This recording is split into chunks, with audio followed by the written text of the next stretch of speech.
corregiste todavía, ¿no? En mi caso, tenía 4 desaprobados nomás, así que espero que la proporción se mantenga para todos los profes. Me parece que fue fácil el examen, o accesible para los que estudiaron demasiado.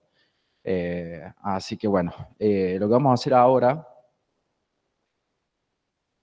es mostrar el examen, cuáles eran las respuestas correctas, por qué eran correctas. Lo que sí, había 2 temas. Voy a manejarme con el tema que empezaba con el ejercicio de Dora Margarita. Y voy a ir diciendo en el otro examen en qué punto estaba y cuál era la correcta. Disculpen para el otro tema que por ahí se les va a ir descompaginando un poco. Sí, vos sí. Ok. Bueno, la primera pregunta decía que la contribuyente Dora Margarita, la cual tenía domicilio fiscal en la calle 25 de Mayo, número 101, decide mudar su local al Shopping Patio Olmo, local 34. Dicho suceso se dará el día 23 del 8 del 24, por lo que con anterioridad, el día 19 del 8 del 24, procede a modificar en AFIP su domicilio fiscal. El mismo día de la mudanza, el 23 del 8 del 24, mientras la señorita Margarita se encontraba en el local que abandonaba en proceso de mudanza, el correo deja una carta certificada de AFIP el 25 de mayo 101, o sea, el domicilio antiguo, para notificar que se ha iniciado un proceso de determinación de oficio por impugnación de gastos en su declaración jurada de impuesto a las ganancias, ejercicio 2022. Pase, por favor, profesor. Respecto a la notificación, la respuesta correcta acá era: la notificación es inválida, ya que la contribuyente comunicó en tiempo y forma el cambio de domicilio. Esto, para lo que no recuerda, también en el artículo 3, noveno párrafo, y en el artículo 4 de la Resolución General 2109. ¿Alguien tiene alguna duda con esta pregunta? ¿En el MIT? Yo, profe, tengo una duda. Dale, arranque Yo tengo nomás. una duda. Bueno, mi duda es que eso yo me acuerdo bien de la clase que el profe lo mencionó y justamente él decía que se recomendaba avisar antes de la mudanza como para evitar que una notificación llegue al domicilio anterior, que era una recomendación, porque puede pasar que uno lo notifica el día de la mudanza, como lo dice la ley, y que llegue al domicilio viejo y estaría bien notificado. Y en este caso, yo interpreté que no pasaron los 10 días ni siquiera de cuando avisó. O sea que yo lo tomé como que la notificación es válida. Vos fíjate que ella le notifica en el mismo día de la mudanza. Tanto la resolución como la ley dice que tienen que ser dentro de los 10 días, dentro de los 10 días hábiles de que se produzca la misma. Entonces, no importa que se haya modificado antes el domicilio fiscal, cuando a ella la están notificando el mismo día que se está mudando, y en ese día ella ya tenía hecho el cambio. ¿Me explico? Claro, pero desde que ella hizo el cambio, que fue el 19, no pasaron los 10 días. No importa cuándo hizo el cambio, importa que ella se mudó el 23 y el 23 le notificaron un domicilio que ya no le pertenecía. Claro, pero ella lo hizo un 19, no importa que no hayan pasado los 10 días que dice Claro, la yo ley, tenía la porque misma la duda AFIP. que ella, lo había interpretado igual. Porque el el profe cambio. lo dijo en clase a eso, pero el profe lo dijo en clase y dio un ejemplo muy parecido. Por eso te pregunto. Que tenés 10 días para hacerlo, a la notificación. Pero si vos lo notificás antes, ya lo notificaste al fisco. Lo que había dicho el profe es, si vos lo notificás, tenés 10 días y no lo hiciste, o sea, te mudaste ponerle el 23, tenés 10 días para notificar. Si vos lo hiciste dentro de esos 10 días y el fisco te notificó, ahí eso también sería válida. Pero ella notificó antes de mudarse. Claro, pero esa es una recomendación para que no te vaya a pasar que la notificación te llegue a un lugar y que nadie la reciba. Está Es bien, una pero eso ya, el día que recomendación. se muda, a ver, analicemos esto. El día que ella se muda, ¿estaba notificado el nuevo domicilio? Sí, estaba notificado. Estaba notificado el nuevo domicilio. ¿Es válido ese cambio de domicilio? Sí, es válido el cambio Bueno, de ¿y la domicilio. notificación es válida? ¿Se la está notificando un domicilio donde ella no tiene declarado? Es válido, pero por el tema de plazo me refiero. Esa es mi duda. Que en el tema de plazo, ellos lo notifican un 19 digamos, no pasaron 10 días de notificado un plazo. No, no, capaz Pero no que no me tiene que estoy pasar 10 días haciendo. hábiles. Es dentro de los 10 días de hecha la mudanza. Claro, y ese 19, del 19 al 23, no está dentro de los 10 días. O sea, puede pasar que la notifique al viejo y no me parece que esté inválido, digamos. Claro, es Eso es que lo lo que que yo el voy. profe había dicho en clases es que uno sabe que cuando se muda tiene, o sea, lleva tiempo, entonces para que no pasen estas cosas se recomienda avisar con antelación para que no te llegue una notificación al domicilio anterior. Pero Profe, o sea, yo lo que entiendo es que a partir de que está la notificación a AFIP, le tiene que avisar el domicilio nuevo. O sea, Hola, ¿me escuchan? Bien. Sí. Lo cual no invalida, como decía el profesor Carrizo recién, que el fisco está anoticiado de que ese domicilio ya no es el domicilio fiscal del contribuyente. Entonces, lo que se sigue de eso es que si el fisco ya sabe que el contribuyente, porque el contribuyente con la antelación suficiente notificó el cambio de domicilio, ya sabe que ese domicilio anterior ya no es el del contribuyente, la notificación realizada al domicilio que ya no es del contribuyente es inválida. Esa es la consecuencia. profe, una pregunta.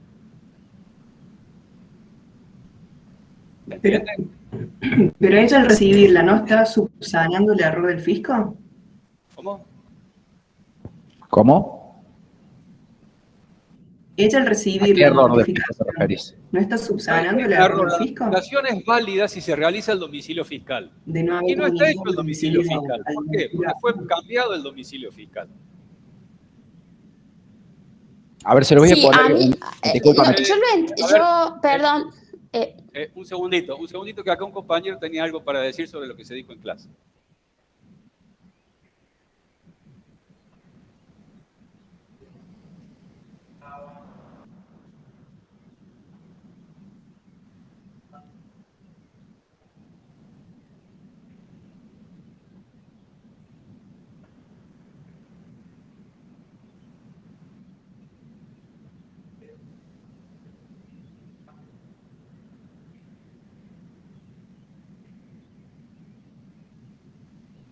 Entonces, lo que dice el compañero acá, que en clases, lo que el profesor Herrero recomendó es hacerlo con antelación. ¿Para qué? Para que el fisco sepa, por una comunicación fehaciente, que ese domicilio ya no es el domicilio fiscal. Y de ahí en adelante las notificaciones se tienen que hacer ¿a dónde? Al nuevo domicilio. Entonces, si se hizo al domicilio anterior y el fisco ya tenía conocimiento por la comunicación que hizo el contribuyente que ese domicilio no era el fiscal o debió tenerlo, la notificación consecuentemente es inválida. Entonces ese plazo está puesto a favor del contribuyente y como bien decía el compañero que se explicó en clases, si la notificación cae en el plazo que va desde el cambio de domicilio hasta los 10 días que tiene el contribuyente para hacer la notificación, los dos parecerían tener razón. Entonces, como precaución, se dijo tomar estos recaudos. Pero si la notificación, la comunicación del fisco está hecha, el domicilio anterior ya no es válido para recibir cualquier notificación. Entonces, esa es la respuesta correcta. ¿Se entiende ahora? A ver, por más que no estén de acuerdo, la pregunta es si se entiende. Sí, entiendo cómo lo razonan, digamos, ustedes y capaz me confundió porque yo entendí que era una recomendación y que podía pasar y no por eso la notificación era inválida. Pero bueno, ahora me queda claro. Se dejó en claro que esa recomendación era para evitar una situación en la que el fisco y el contribuyente parecerían los dos poder tener argumentos válidos para sostener una postura encontrada. Lo cual no quiere decir que esta solución, que no está en esa situación que se planteó en clases, sea incorrecta. O se asemeje a lo que se explicó en clases. Profe, Profe, una sería pregunta. A ver, Jessica, no quiero dejar pasar esto, que no sé si lo dijiste vos recién en el micrófono o lo dijo otra persona, que dijo que como recibió la notificación subsanaba el error del fisco. Se lo voy a poner en estos términos. Imagínense que el notificador se encuentra el contribuyente en la playa y le deja la carta. ¿Esa notificación es válida? Claro que no. No, en ese sentido no, obviamente. Y bueno, Es el domicilio es fiscal. lo mismo. Encontrárselo en la playa o en un domicilio que no es el fiscal, es lo mismo. Seguimos con la 2. Gracias, profe. Es la 6. La 6 y en la 6, el otro sí, tenés razón, disculpa. En la otra, en otro tema, es la pregunta 6 y es la D, la correcta. Bueno, seguimos con la 2. El fisco está cursando un procedimiento de determinación de oficio contra el contribuyente Profe, Ibacho SRL por diferencias técnicas en la declaración jurada de impuesto a las ganancias periodo 2022. El contador Lautaro Martínez, jefe de División de Revisión y Recursos de AFIP competente, solicita dictamen jurídico sobre el tema que debe determinar de oficio. El dictamen jurídico se dicta concluyendo que la declaración jurada realizada por el contribuyente es correcta. El contador Martínez igualmente dicta la resolución de determinación de oficio en sentido contrario al dictamen jurídico y ajusta diferencias sin haber mencionado ni refutado el dictamen jurídico.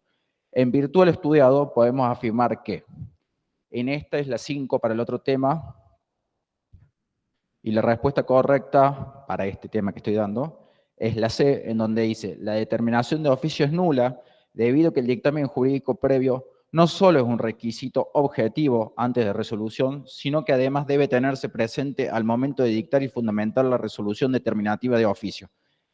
Esto está en el artículo 7, inciso D de la Ley de Procedimiento Administrativo, y debemos recordar que el dictamen jurídico no emite voluntad, sino que es un acto consultivo del juez administrativo.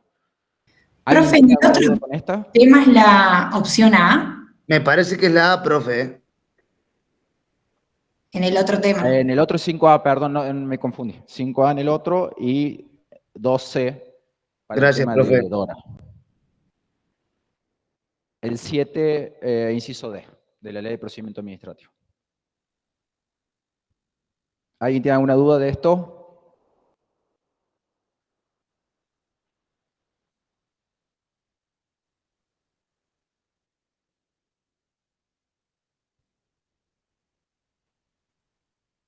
Bueno, vamos a pasar a la 3 de Dora, que es el 10 del otro tema. En el 10 del otro tema, ya le digo, la correcta es la A, para que vayan anotando. Por orden judicial, AFIP realizó un allanamiento a un abogado que representa a un contribuyente que fue allanado también por presunta evasión. Seleccione la opción correcta. La correcta en este caso, para este tema, era la B, donde decía que el allanamiento se considerará nulo si no se acredita la notificación previa emitida por el juez al Colegio de Abogados informando la realización del mismo. ¿Alguien tiene alguna duda de esto? En el otro tema, ¿qué respuesta es la A ver, te correcta? confirmo. 10A.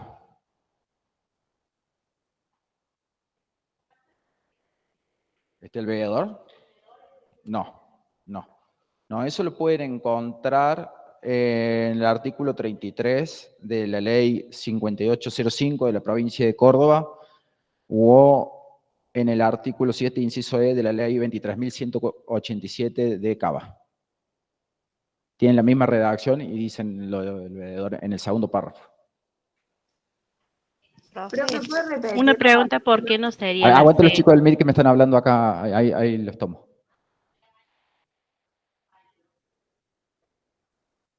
No es necesario que esté el veedor. Sí que esté notificado el colegio. Ahora sí, del MIT. ¿Me abrí el MIT, Edu? ¿Viste que no es tan fácil? ¿Viste que no es tan fácil? El MIT. ¿El MIT? Sí, el MIT. Si puede Ahí no le repetir, dije, abrimos el artículo ¿Por qué tal, no la ley sería la tal. C, profe? ¿Cuál querés que abra? El MIT. Está abierto el MIT. Ahora sí. Dejo de compartir. ¿Ahí? No dejé de compartir. Es que quiero ver. ¿Alguien va a preguntar del MIT? ¿Por qué no sería la C? La C. De este tema que estoy dando. Sí, profe. Para hacer válido el allanamiento, el juez debe notificar al colegio de abogados y el allanamiento deberá realizarse en presencia de un veedor, porque no es obligatoria la presencia del veedor. A ver, la obligatoriedad, permíteme, la obligatoriedad, lo pongo acá para que me puedan ver, la obligatoriedad viene dada porque se debe resguardar el derecho de defensa y la garantía del domicilio del abogado a través de, ¿cómo se resguarda? A través del colegio que agrupa a los abogados. ¿Cómo se hace eso? Notificándole que va a haber un allanamiento en el domicilio de uno de sus integrantes. Si después el colegio de abogados no envía un representante como veedor, ese es un problema del abogado con sus representantes, que no lo envió. Le podrá hacer un reclamo, pero no es requisito llevar a cabo el allanamiento si una vez notificado el abogado del veedor del colegio no se presenta, porque si no, el colegio de abogados nunca manda veedor, ningún allanamiento se puede hacer. Entonces, el resguardo viene dado por el aviso previo. Si el colegio no lo envía por negligencia, porque no lo envía por la razón que fuere, eso no es obstáculo para desarrollar el allanamiento.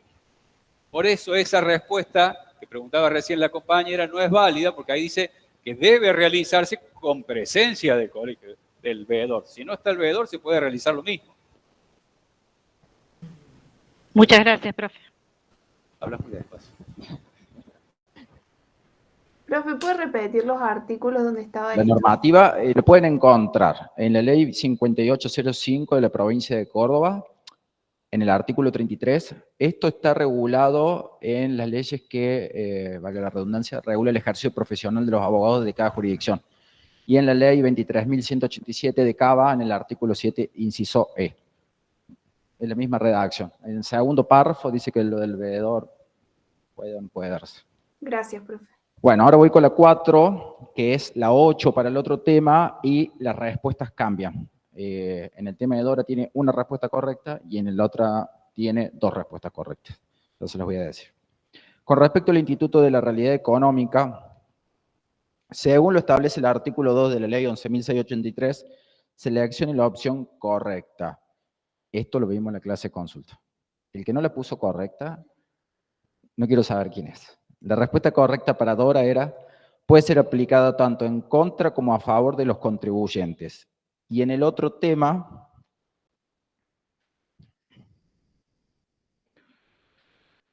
es la D, que decía la respuesta A y B son correctas. 8. Pregunta 8, sí.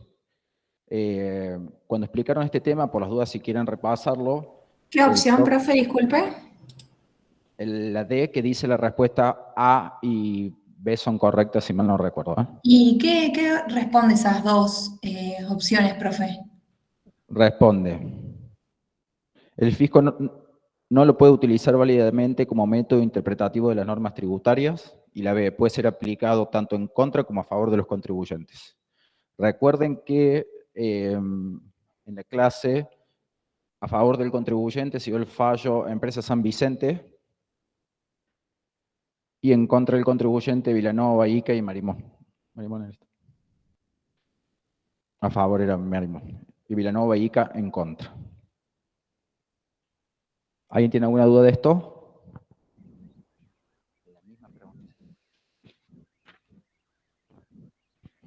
La sociedad Alejandro Galán, Sociedad Anónima, presentó, es la pregunta del otro tema, chicos, disculpen. La sociedad Alejandro Galán, Sociedad Anónima, presentó el 10 del 5 al 24 su declaración jurada del impuesto a las ganancias del ejercicio 2023, cuyo vencimiento operó el 20 del 5 del 24. El 25 del 6 del 24 se da cuenta de que declaró base imponible de más por 1 millón de pesos por un error conceptual, y por ello presenta ese mismo día la declaración jurada rectificativa 1, detrayendo dicho importe de la base imponible original, teniendo en cuenta que la base imponible de declaración jurada original fue de 30 millones de pesos. Para este tema, la respuesta correcta era la C, donde decía que la declaración jurada válida sería la rectificativa 1 si el error fuera material o de cálculo, en vez de conceptual. Y en el otro tema, era la B, donde dice la declaración jurada válida será la declaración jurada rectificativo 1, pues la reducción de la base imponible es menor al 5% de lo originalmente declarada y se presentó dentro de los 5 días del vencimiento. ¿Qué número es, profe? ¿Qué? ¿Qué número de múltiples opciones del otro tema? La 2. El MIT, por favor, cuando me hable. Profe, disculpe, en esta, ¿por qué sería la rectificativa válida si se presentó un mes después? ¿Cómo? Porque dice que la rectificativa se presentó el día 25 de junio, Discúlpame, se te escucha muy bajito. ¿Podrías hablar más fuerte? que se presentó el 25 de junio, o sea, un mes después del vencimiento. O sea, No, ¿por qué sería la rectificativa? no. No, dice que sería válida si fuera material o de cálculo, pero no te está diciendo que sea válida. Pero hay, o sea, yo lo que interpreto con ese choice es que en este caso sería válida la rectificativa si fuese no un error conceptual, sino uno material o de cálculo. Entonces, mi pregunta es, ¿por qué sería esa, en este caso, si se ha presentado un mes después? No sé si me explico. ¿Qué tal? Muy buenas tardes.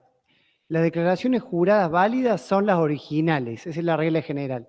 Y la rectificativa va a ser válida sin plazo ni porcentaje de base imponible originalmente declarada cuando la rectificativa en menos, estoy hablando de en menos, ¿no?, tenga errores materiales o de cálculo. O sea, cuando la rectificativa en menos tenga errores materiales o de cálculo, no hay ningún tipo de requisito, ni del 5% ni de los 5 días.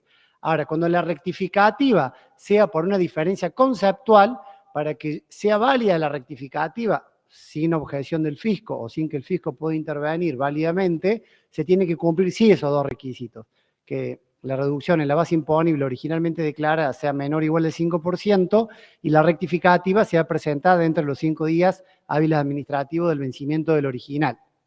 ¿Queda respondida tu pregunta? Sí, profe. ¿Eso también lo dice el artículo o dónde lo puedo encontrar? Está en el mismo artículo de declaración juradas.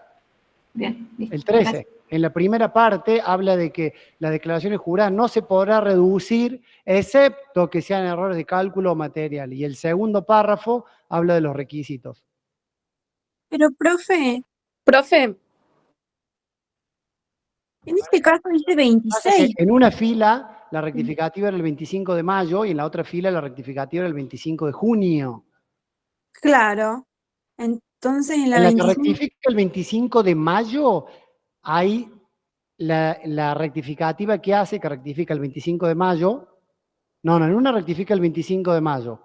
Y es una diferencia conceptual. Entonces, como es una diferencia conceptual, tenemos que ver, para que sea válida la rectificativa en menos, como es una diferencia conceptual en negrita, tenemos que ver si se cumplen los requisitos. La reducción en la base imponible originalmente declarada es menor al 5% o menor o igual al 5%, sí. 1 millón sobre 30 millones es mucho menos del 5%. La rectificativa fue presentada dentro de los 5 días hábiles administrativos del vencimiento, sí, el vencimiento es el 20 y la rectificativa la presentó el 25.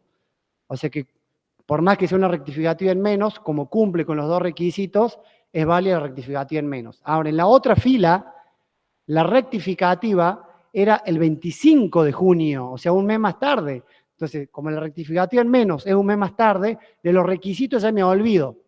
Pero como rectifica por un error de cálculo material, los requisitos también me olvido porque no tienen absolutamente nada que ver acá.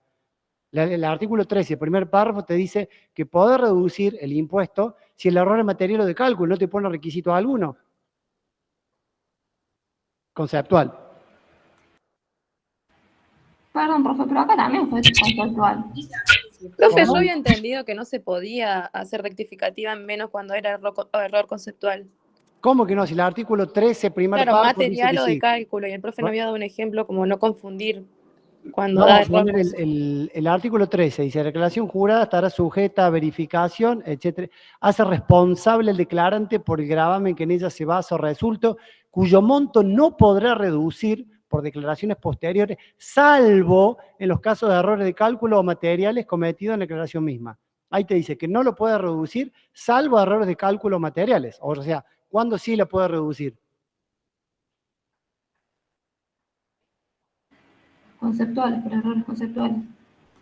Claro, por el enunciado te da a entender que es conceptual, Porque entendía, de Guerrero dio el caso en clase y dijo, un error conceptual sería que yo considere que mi actividad estaba exenta, que mi actividad está grabada y pase a creer que está exenta. Eso es un error conceptual. Yo creí un tratamiento tributario y acá es otro. Acá pasa lo mismo. Profe, entonces, cuando es conceptual, no tengo en cuenta ni los 5 días ni el 5%, cuando es menos, ¿no? ¿Error conceptual cómo? Cuando es un error conceptual, no tengo en cuenta... La única forma que sea válida la rectificativa es que se cumplan las condiciones del artículo 13, segundo párrafo.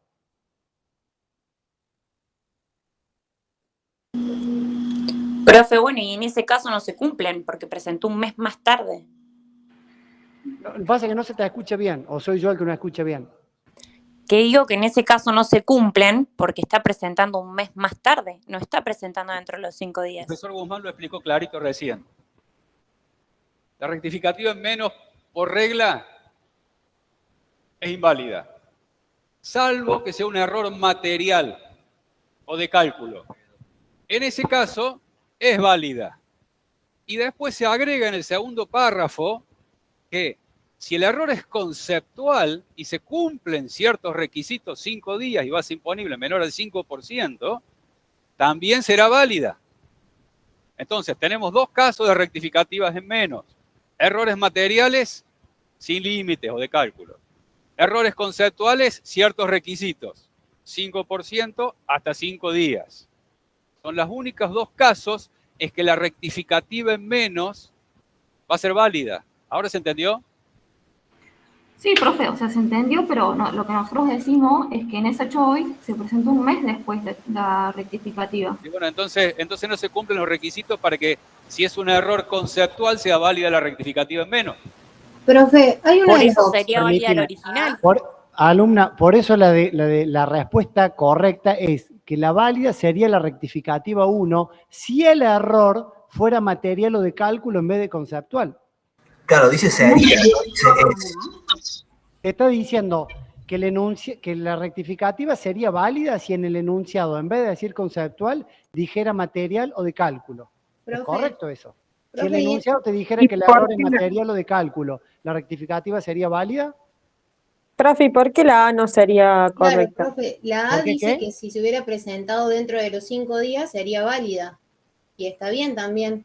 La A. De la presentación o del vencimiento. No, porque la A es incorrecta porque te dice que los 5 días tiene que ser desde la presentación del original y los 5 días desde el vencimiento. Y acá difieren.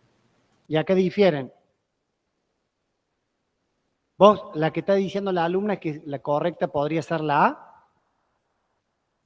¿Vos estás diciendo eso?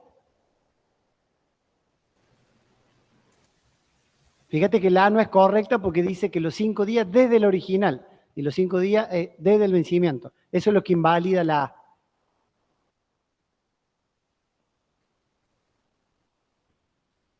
Desapareció. Profe, Bueno, sigo. Profe, gracias. profe, tengo un comentario más. Vale. Creo que la confusión viene porque, según entendimos en clase, como explicó el profe, además de ser un error material o de cálculo, también se tenían que cumplir los otros 2. Lo de los 5 días y lo de la base imponible. Creo que la mayoría entendió así, por eso se viene la confusión. O sea, No, eso lo dijo claro el profesor y además está claro en la ley. No, para mí explicó bien el profesor. Sí, el profe lo explicó bien. Bien. No, sí que eso ya hoy casi es. Seguimos con lo próximo. La Sociedad Federico Chingoto, Sociedad Anónima, presentó el 06 del 09 del 24 su declaración jurada de IVA del periodo fiscal 8 del 24, cuyo vencimiento para la presentación y pago opera el 23 de 9 del 24. Como la mencionada declaración jurada arrojó saldo de libre disponibilidad, la sociedad le consulta si puede compensar válidamente hoy, 9 del 9 del 24, el anticipo número 1 de ganancias, cuyo vencimiento para el pago opera el 15 de 9 del 2024. Para el otro tema era la pregunta 1. En el otro tema, la correcta era la E, donde decía que la sociedad puede realizar la compensación el 9 de 9 del 24 y no debería pagar intereses, que se repite en este tema que estoy dando yo. Esto lo encuentran en el artículo 28 de la Ley de Procedimiento Tributario y en el artículo 1 de la RG 1658. Y el fallo Coca-Cola. Sí, artículo 28 de la Ley de Procedimiento Tributario, artículo 1 del ERG 1658 y el fallo Coca-Cola. Profe, ¿en el otro modelo la respuesta es igual a esta? Me suena que era distinta. En este es la A y en el otro modelo es la E, ¿me dijiste? La E. Pero ¿Y cómo? responde lo mismo. Bien. ¿Alguien tiene alguna duda? Profe, yo, más allá de que ahora estemos viendo el parcial, ¿después hay muestra o no? Sí. Ah, bueno, listo. Gracias. Con los nuevos cambios introducidos a partir de la Ley 27742, podemos decir que cuando un contribuyente solicita antes del vencimiento ampliación de un plazo, la Administración podrá aceptar o rechazar la misma. En caso de rechazo, en esta, la respuesta correcta, que es la misma que la otra, en esta es la C, ya le digo cuál es la otra, pero la respuesta es la misma, debe notificar el rechazo 2 días hábiles administrativos antes del vencimiento del plazo otorgado para el cumplimiento de la acción. Si no lo hiciera con esos 2 días de antelación, quedará automáticamente prorrogado por hasta 2 días luego de notificación del rechazo. Esto estaba en la Ley de Procedimiento Administrativo, en el artículo 1 bis, inciso G, apartado 6. ¿Qué? En el otro tema la respuesta correcta era ¿sí? ¿Las dos? 9 es. Sí, te escucho.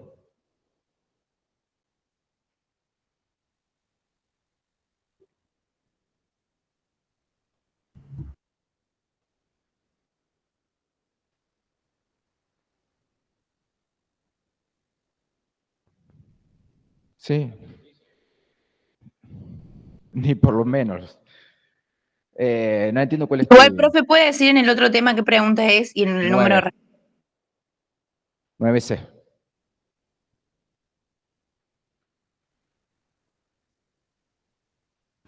Seguimos con la que sigue. ¿Alguna duda acá? No. ¿Hay alguna duda? Profe, tengo una duda. Sí.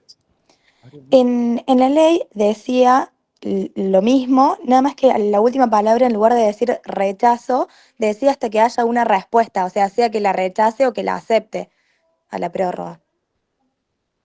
Es que si la aceptan, te la aceptaron. Y si no, es rechazo. Yo también pienso como la compañera, puse la F porque dice rechazo y no es, la ley dice Claro, la ley no notificación. dice lo mismo. Chico, pero acá el silencio, ¿cómo opera? Por eso yo puse la D, el silencio positivo es la regla general, esa puse yo. Profe, la choice dice en caso de rechazo. Por eso es la C. Caso de rechazo. Sí, Claro, no responde la pregunta. Te aclaran que rechaza. Ah, sí, en el enunciado dice en caso de rechazo. Gracias por los alumnos que me ayudaron. Sí, no le he prestado atención a eso. En la ley lo Sí. igual, como la sé. ¿Qué pasa? Bueno, sigo con lo que sigue a continuación. El día 11 del 8 del 24, AFIP envía al domicilio fiscal electrónico del contribuyente un requerimiento de información y documentación según sus facultades del artículo 35. El contribuyente ese mismo día a las 19:30 procede a la apertura del documento digital. El mismo otorga un plazo de 10 días para dar cumplimiento a lo solicitado. El contribuyente no solicita prórroga, según el texto normativo estudiado. Indique cuándo vence el plazo para contestar en tiempo y forma dicho requerimiento. Considere que en agosto no hubo días feriados. En el tema que tengo en la mano, la respuesta correcta era el día 26 del 8 del 24. Y la otra es la 4D, 23 de agosto. Antes que se adelanten y me digan el plazo de gracia. Bueno. Profe, perdón, ¿qué opción en el otro tema? ¿El otro tema, Edu? Era el 4D. 4D. Gracias. Bueno.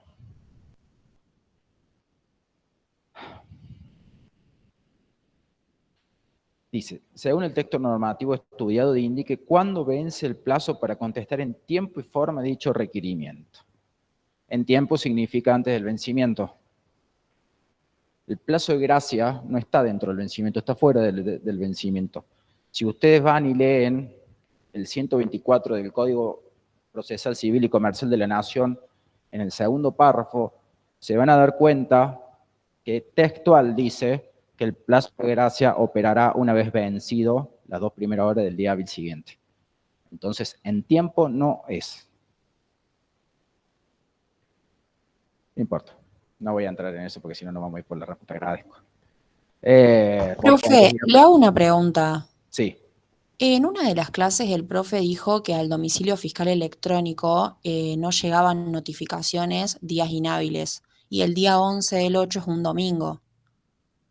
Por eso yo puse... No. De hecho, dio el ejemplo de qué pasaba si la notificación llegaba un día inhábil y lo abríamos. Ah, entonces entendí mal. No. Quedó claro lo del plazo de gracia porque me lo consultaron mucho en el examen y acá todos levantaron la mano cuando estaba leyendo la pregunta. ¿Puede repetir, profe, lo del plazo de gracia, por favor? El plazo de gracia. Busquen en el artículo 124 del Código Procesal Civil y Comercial de la Nación, en el segundo párrafo, se lo estoy diciendo de memoria, chicos, que habla que el plazo de gracia o el cargo de hora operará las 2 horas, operará cuando la presentación se haga en las 2 primeras horas del día siguiente de vencido el plazo, o del vencimiento creo que dice, 124. El escrito no presentado dentro del horario judicial del día en que venciera un plazo, solo podrá ser entregado válidamente en la secretaría que corresponda, el día hábil inmediato y dentro de las 2 horas primeras, dentro de las 2 primeras horas del despacho. ¿Te quedó claro? Bueno. Sí, profe, muchas gracias. De nada. Sigo. Profe, disculpe. Sí. En el otro tema, ¿habría la carta el viernes? ¿Puede ser? Por eso la diferencia sí, en la respuesta. Me parece que sí. Sí, habría el viernes. Sí, la otra llegaba el viernes y la abría el viernes. Siguiente, entonces terminaba un viernes. De 10. Y se dejó de compartir por las dudas. Acá el colaborador necesita práctica. Después cuando llenen la encuesta, defiéndanme.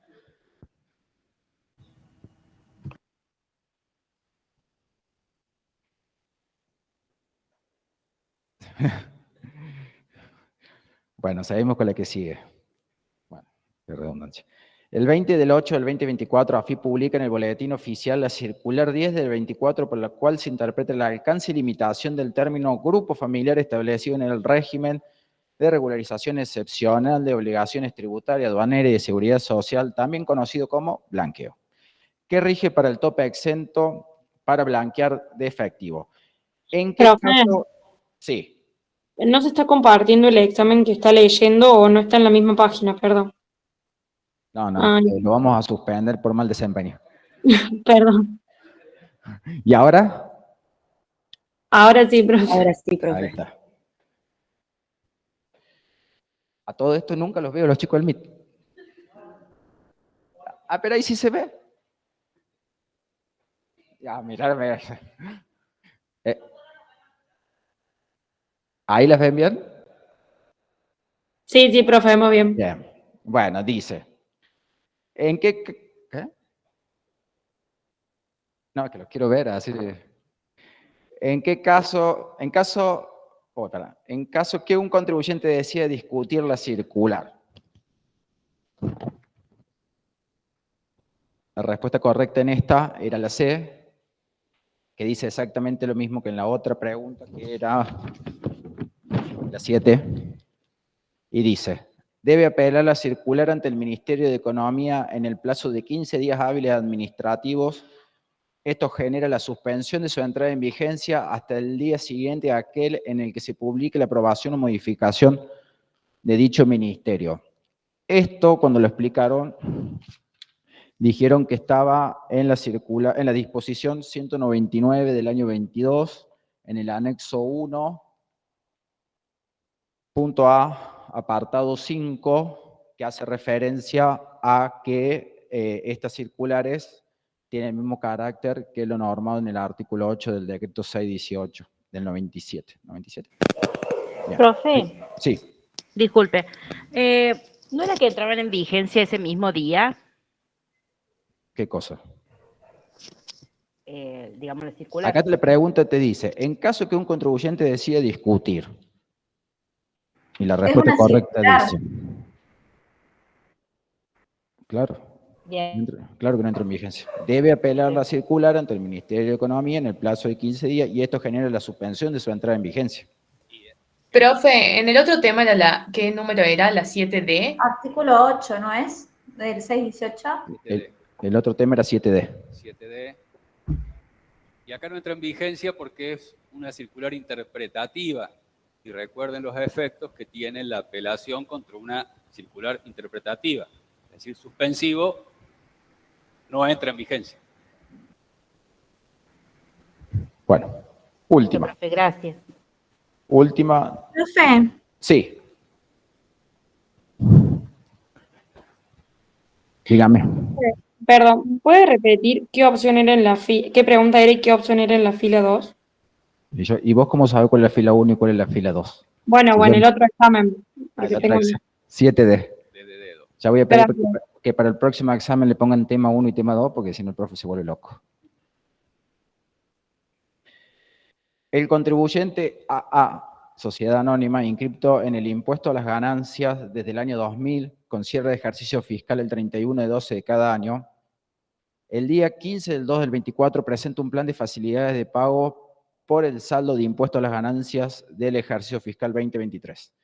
El directorio de la firma es colegiado y estaba compuesto el 31/12/23 por los señores Sebastián Rodríguez. En el otro tema cambian los nombres. Sebastián Rodríguez, presidente del directorio a cargo de la Administración y Finanzas, Adrián Rodríguez, Gestión de Recursos Humanos, y Claudio Rodríguez, Marketing y Diseño. Estos dos últimos sin manejo de fondos. El vencimiento de la declaración jurada de impuesto a la ganancia 2023 fue el día 16/5/24. El día 30/3/24 hubo cambio de todos los integrantes del directorio, el mismo fue debidamente inscrito en el órgano de contralor correspondiente, quedando conformado del siguiente modo. El señor Juan Pérez, presidente del directorio, a cargo de la Administración de Finanzas y Gestión de Recursos Humanos, el señor Tom. Ahí hay un error de tipeo, donde dice Gestión de Recursos Humanos, seguido de a cargo de Administración y Finanzas. ¿Está? Pero estaba a cargo de Administración y Finanzas. Lo que está en paréntesis es un error de tipeo. Señor Tomás Pérez, Gestión de Recursos Humanos, y el señor Alfredo Pérez, Marketing y Diseño. Estos dos últimos sin manejo de fondo. El día 30/10/24 caduca el plan de facilidades de pago debido a la falta de pago de las cuotas con vencimiento 16/8, 16/9 y 16/10, según los hechos descritos anteriormente. El fisco podrá válidamente atribuir responsabilidad solidaria por la falta de pago de ganancias del ejercicio 2023 de AA, Sociedad Anónima, luego de vencido el plazo de 15 días de haberle intimado a la sociedad el pago de saldo del impuesto. La correcta era la B, en donde decía, imputar responsabilidad solidaria al señor Juan Pérez, ya que incurrió en un incumplimiento tipificado en la ley 11.683, en el artículo 8, inciso A. Y la otra era la 3E, que el señor que estaba en ejercicios cuando caducó el plan de pago era el señor Sebastián Rodríguez. Profe, y en el otro modelo, ¿cuál era la opción correcta? ¿Qué dice? ¿Ninguna es correcta, puede ser? Sí, el otro tema es incorrecto. No. Son dos cuestiones distintas. Una cuestión es cuando hay un procedimiento de fiscalización a la sociedad. Si termina el procedimiento de fiscalización y se inicia el proceso de determinación de oficio, sería AAA, Sociedad Anónima, y en ese caso sí se trata como lo que estás diciendo vos. Cuando termine el proceso de determinación de oficio y se intime el pago, después de los 15 días, que el profe explicó que el proceso de determinación de oficio se puede iniciar al mismo tiempo, pero la imputación de responsabilidad solidaria después de los 15 días de intimada la deuda. En este caso, el contribuyente presentó la declaración jurada y no pagó. La determinación de oficio solo se la debe realizar al responsable solidario. Pero sí, fíjense que en el enunciado dice que hay una intimación previa a AA y que han transcurrido los 15 días. Es decir, está cumplido el requisito que da la ley, que es la falta de pago por parte del contribuyente luego de la intimación de 15 días. Acá no hace falta determinación de oficio, ¿por qué? Porque está cobrando una declaración jurada que presentó, incluyó en un plan de facilidades de pago que luego caducó. La pregunta es el ejemplo que se dio en clases. ¿A quién se le atribuye la responsabilidad solidaria? ¿Al que presentó la declaración jurada o al que se le cayó el plan de facilidades de pago? Al que se le cayó el plan de facilidades de pago. Y la intimación previa acá está cumplida.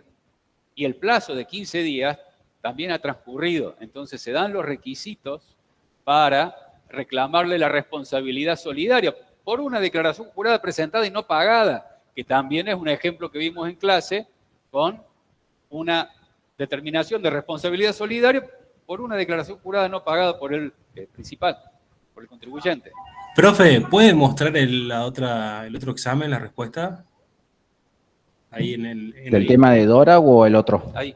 En el punto 10 Ahí. del otro examen. Ahí está. Ahí está, ¿la ves bien? Sí, pero ¿era igual para los dos No, exámenes? No, en el otro decía ninguna era correcta, porque no estaba bien el de la nombre de... 3, ninguna de las opciones es correcta, la E. Claro. Bueno, gracias. El responsable solidario era el presidente que estaba en funciones cuando se cae el plan de facilidad de pagos, que era Sebastián Rodríguez, que no está en ninguna de las opciones de la pregunta 3 del tema 2.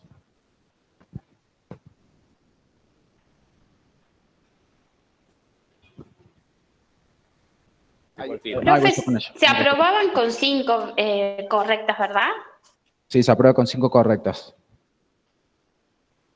¿De cuál? Ay, ese hermoso. Bueno. Dale. Profe, una pregunta. Diga. En la última la última pregunta recién mostrada, ¿AFIP no puede no puede intimar a todos los socios, a los nuevos No, directores? porque hay dos que no tenían manejo de fondos. Claro, pero no son ellos los que se tienen que Eso lo defender dijo en con clase, eso. profe. Claro. En clases dijimos que el incumplimiento se da respecto a quién, del que puede cumplir. ¿Y quién puede cumplir? El que puede disponer de los fondos. Él es el que incumple. Además, la misma ley dice con los fondos que administra. Por eso hicimos la aclaración, para que no se genere confusión, de que hay dos de los directores, de los integrantes del directorio, que no tienen manejo de fondos, con lo cual ellos, por más que son directores, no tienen posibilidad de cumplir, con lo cual tampoco lo tienen de incumplir. Si hacemos un razonamiento lógico, sencillo, ¿verdad? La ley habla el que incumpliere y el que manejare fondos. Claro, pero AFIP para hacer eso tiene que intimar a los tres, porque ¿cómo vas a saber cuál es cada uno? Nosotros estamos viendo válidamente. Ah. ¿Verdad? Y el enunciado dice quién no tiene manejo de fondos, con lo cual el fisco también lo sabe, el enunciado lo está viendo. Entonces no le vamos a complicar la vida a ustedes con que no hay pruebas, si hay pruebas. Ya demasiado largo era el enunciado como para dejarle claro los dos supuestos, como para... Acá está claro, no tiene manejo de fondos y no tiene responsabilidad.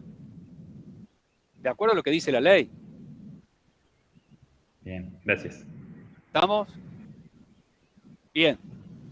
Gracias, profesor Carrizo. Profe, perdón, ¿puede hacer un repaso del otro tema? ¿Cuáles son las preguntas y respuestas rápidas? Miren, después... Los números y las letras nomás. Bueno, ahí el profesor Guzmán les va a mostrar en pantalla para que lo vean, al otro tema, para que lo vean rápidamente, así no perdemos clase, no perdemos tiempo, iniciamos la clase. Vamos a seguir con procedimiento de determinación de oficio. Voy a tratar de levantar la moral porque me la dejó por el piso el profesor Carrizo. Así que les pido a ustedes que me ayuden, que me den fuerza y me apoyen y no me hagan preguntas difíciles, porque si no, vamos para abajo. Bueno, ¿a dónde habíamos dejado la vez pasada? Ya después que el profesor Guzmán termine de hacer el repaso que pidió el compañero del MIT. ¿Ya está? Fíjate de poner en pantalla el cuadro que está en el mail del MIT. Ahí, volver los mails.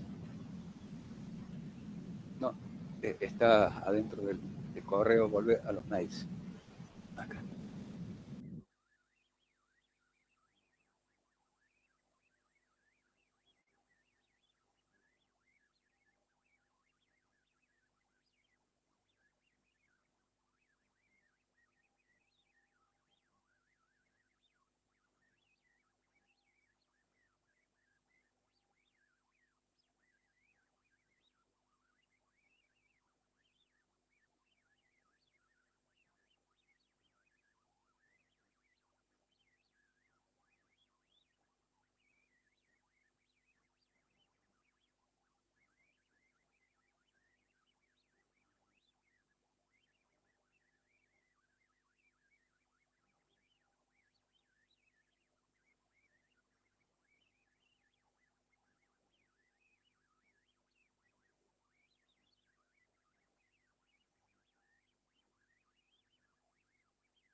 Ese no fui yo. Ahí lo activaste. ¿Me escuchan en el Meet? Sí, profe. Sí, Bien. profe. Bueno, entonces estábamos en el procedimiento de determinación de oficio, dijimos que se inicia con la vista, que tenemos el plazo de 15 días, ese plazo se puede prorrogar por una vez, por otro plazo igual, es a pedido del contribuyente, dijimos cómo se cuenta, cuándo habría que presentar el pedido de prórroga, según una doctrina, según otra doctrina, que ese plazo es, el otorgamiento del plazo es facultativo de la DGI, pero la cantidad de días, según la ley, no. Y que hay alguna jurisprudencia que dijo que podría ser otorgado por 2 días también, o por un plazo menor el que marca la ley, en la que por lo menos yo no estoy de acuerdo. Hablamos de la producción de pruebas, hicimos un detalle de cuáles son, un repaso de cuáles son los elementos de prueba y los medios de prueba, hicimos ejemplos. Y también, antes de llegar a lo que es el dictado de la determinación de oficio, podemos revisar esto de la responsabilidad solidaria y establecer con claridad, nuevamente, ahora que vimos procedimiento de determinación de oficio, cómo es el procedimiento y los plazos para atribuir la responsabilidad solidaria. Dijimos que al contribuyente se inicia el procedimiento con una vista, se le da un plazo de 15 días para que presente el descargo, y luego el fisco dictará esta determinación de oficio. Este es el contribuyente. Si hacemos un paralelismo en el tiempo con el responsable solidario, la vista se puede iniciar en el mismo momento en que se le inicia la vista al contribuyente. Sí, eso no está prohibido por ley. Se le da un plazo de 15 días para que se presente su descargo, y luego la determinación de oficio al solidario. ¿Cuándo se va a poder dictar válidamente? Después de que transcurren 15 días de la notificación de la determinación de oficio al contribuyente. Es decir, de aquí en adelante. Antes, no. ¿Y por qué? Porque lo dice la ley. ¿Y por qué lo dice la ley? ¿Se acuerdan? ¿Por qué está este impedimento en la ley 11.683?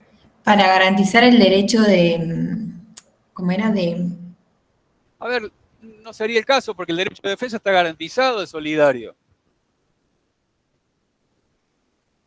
Porque lo intima al pago. Bien, la determinación de oficio intima al pago. Y la responsabilidad solidaria es subsidiaria, es decir, le voy a cobrar al solidario si el principal no paga. Y el plazo para el pago que le da la determinación de oficio es de 15 días, con lo cual la falta de pago del contribuyente, ¿cuándo se va a verificar? El día 16 después de la notificación. Es decir, acá va a haber incumplimiento del contribuyente y ante la falta de pago, recién ahí se le va a poder reclamar al solidario. ¿Se entiende por qué esto? ¿Se entiende que pueden comenzar simultáneamente, pero la determinación de oficio al solidario no se puede dictar antes de transcurridos los 15 días de notificada al contribuyente? ¿Y por qué? ¿Y qué pasa? También dijimos, si esta notificación al contribuyente resulta ser inválida, porque está mal hecha, como en el ejemplo que tienen ustedes en el parcial. ¿Qué pasa? Y se le notificó una determinación de oficio al solidario el día 16, supongamos. ¿Qué pasa con esta determinación de oficio que se le hizo al solidario? ¿Es válida o no es válida? No, ¿por qué? Porque esta notificación, como es inválida, no produce efectos. la invalidez de un acto lo que hace es quitarle efectos. Como no produce efectos, para la ley nunca fue notificado el contribuyente de la determinación de oficio, con lo cual esta notificación del solidario está realizada antes de que se le notifique al solidario la determinación de oficio. ¿Se entendió eso? ¿Sí? Creo que... ¿Se entendió?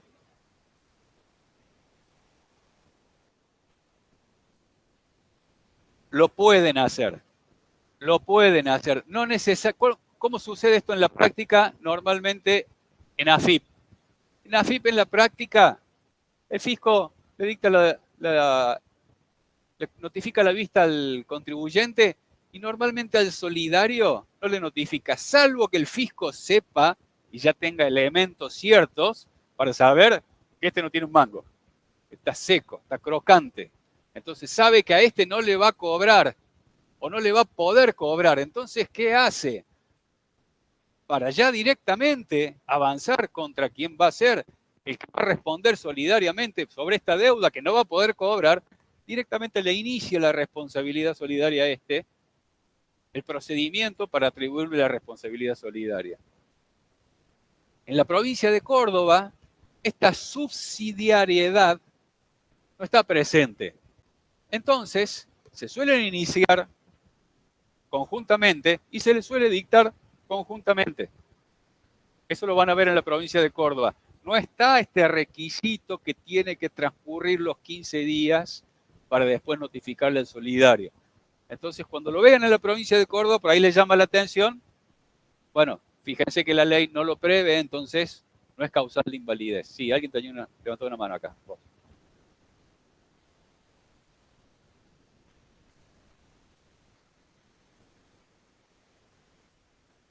No, que no produce efecto es esta.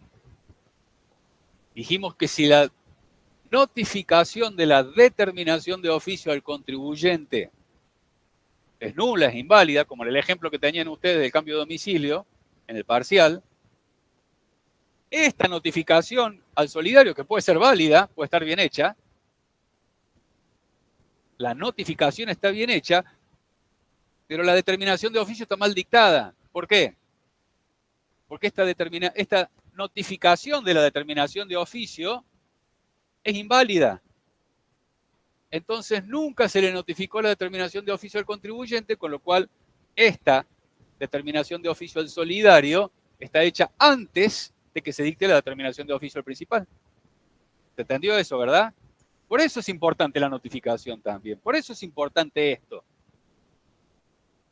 Y la Corte ha invalidado, y el Tribunal Fiscal también, muchos procedimientos y notificaciones de determinación de oficio al solidario porque se han notificado antes de la determinación de oficio al principal. No se puede, está prohibido por ley.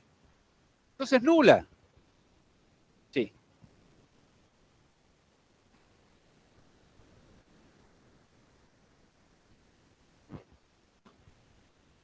Sí.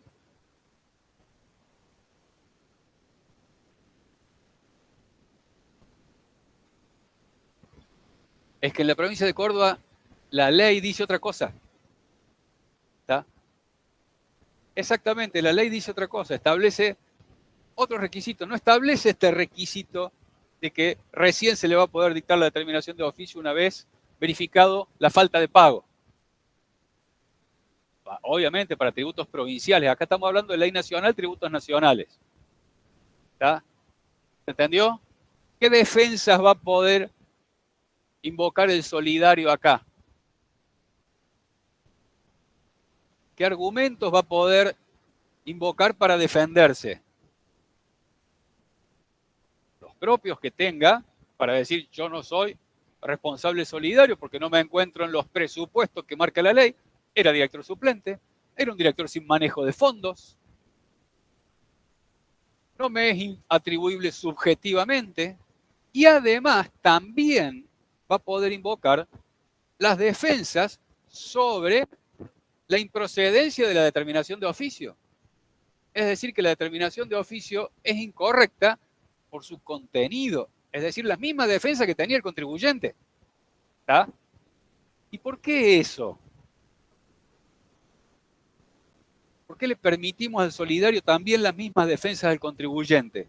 Porque a él le vamos a reclamar una supuesta deuda que exista.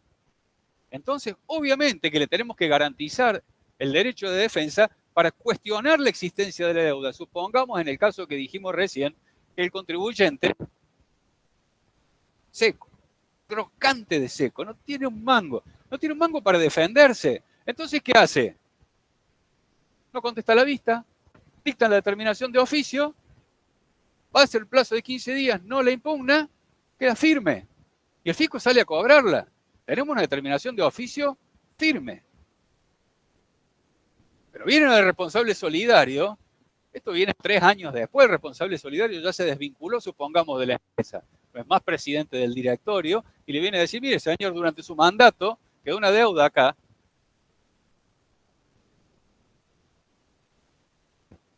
¿Estoy escuchando? Ah, no, son ustedes dos. Punto para Grosito. El solidario se desvinculó. 3 años después le vienen a reclamar una deuda durante su mandato, una supuesta deuda durante su mandato. Y él sí se quiere defender. ¿Por qué?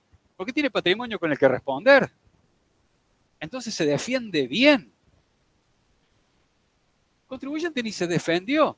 O supongamos que se defendió, pero se mal defendió, no produjo pruebas, con lo cual, si no produce pruebas, si no acredita la verdad de lo que dice, le van a dar la razón.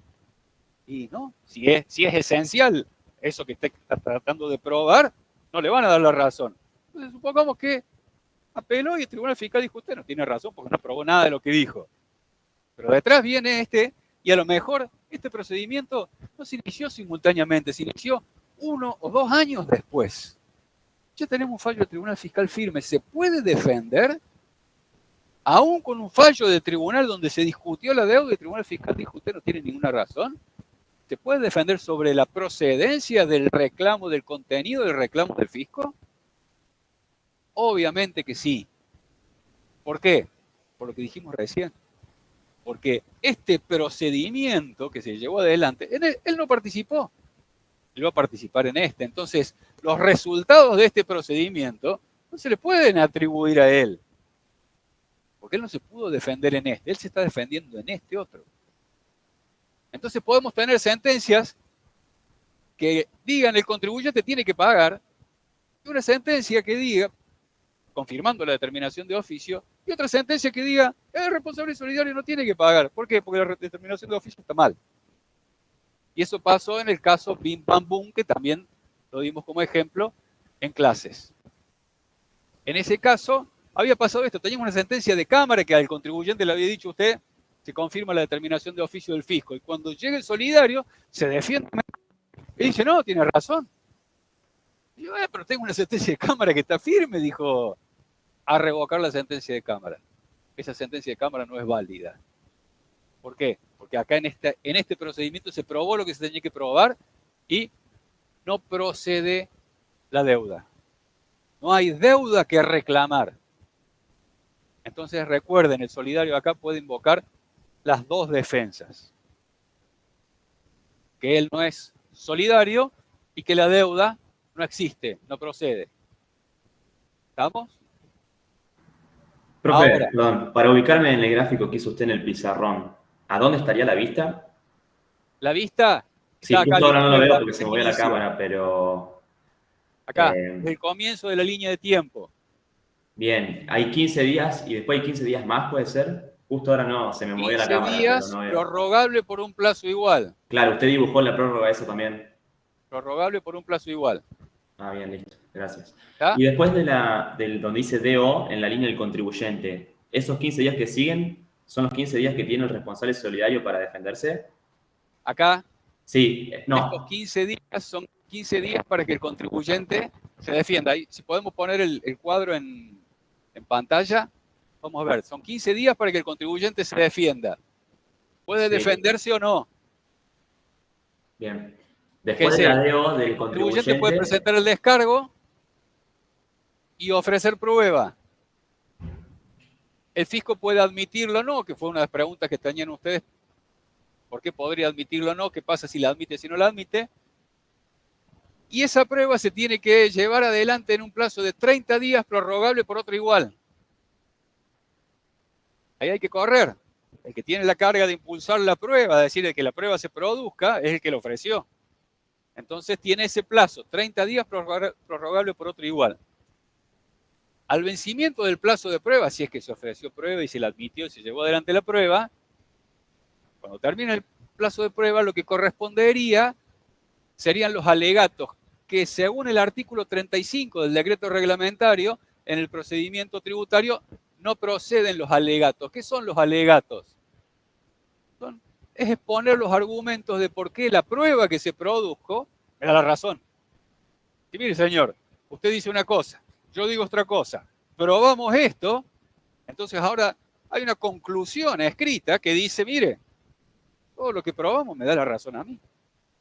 En el ejemplo que habíamos puesto de la heladería que cierra en enero, dice, mire, probamos que la empresa que llevó a cabo la construcción dijo que se realizó una obra durante todo el mes de enero. Dijo que esa obra no permitía el acceso a mi local. Tenemos testigos, el vecino del lado, el vecino del frente, los empleados de la heladería que dijeron que no se podía acceder al local. El consumo de energía y las compras, según la pericial contable, dicen que hay una baja sustancial en el consumo. La pericial contable también muestra que las acreditaciones bancarias que tuvimos en el mes de enero corresponden a ingresos anteriores. ¿Sí? Entonces, toda esa prueba me da la razón y el alegato sería eso. Pero el decreto reglamentario de la ley 11.683 dice que no habrá alegatos.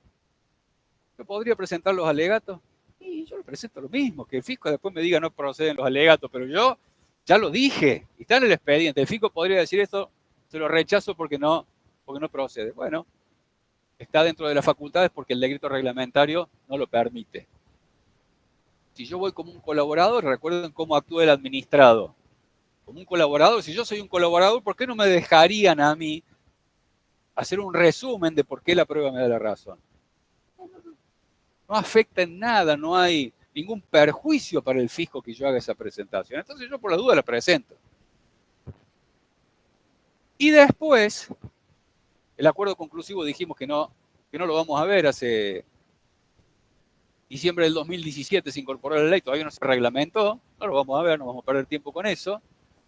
Y después viene el momento de el dictado de la determinación de oficio, que es lo que preguntaba el compañero que está en el MIT.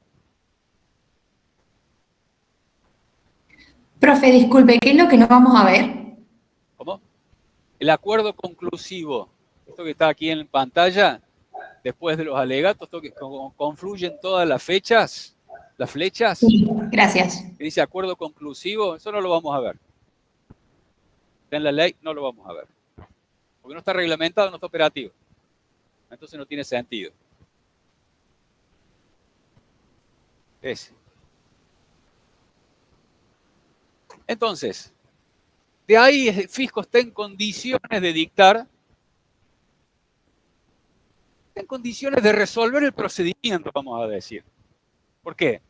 Porque inició con una vista, en el supuesto que nosotros dijimos, el contribuyente presentó un descargo, produjo pruebas y ya está en condiciones de resolver. Puede decir, tiene razón el contribuyente, puede decir, tiene razón parcialmente el contribuyente, en esto sí, en esto no. Puede dictar la determinación de oficio diciendo usted no tiene ninguna razón, mantenerse en su postura, o puede pasar también que haya silencio del fisco, que el fisco no diga nada. ¿Qué hacemos si el fisco no dice nada? Si el contribuyente tiene interés de que esto se resuelva, puede solicitar un pronto despacho. ¿Ah?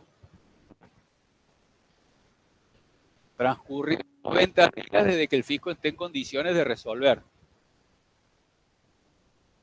¿Qué es un pronto despacho? Despache es resuelva. Pronto, rápido. una solicitud de que resuelva rápido. Si transcurrido otros 30 días de esa presentación del pronto despacho, el fisco no resuelve, tiene que iniciar de nuevo el procedimiento de determinación de oficio, con una nueva vista. Pero tiene que solicitar autorización primero para hacerlo. Y tiene que explicar las razones por qué se demoró en dictar esta determinación de oficio. Va a ser raro que un contribuyente se apure para que le determinen una deuda.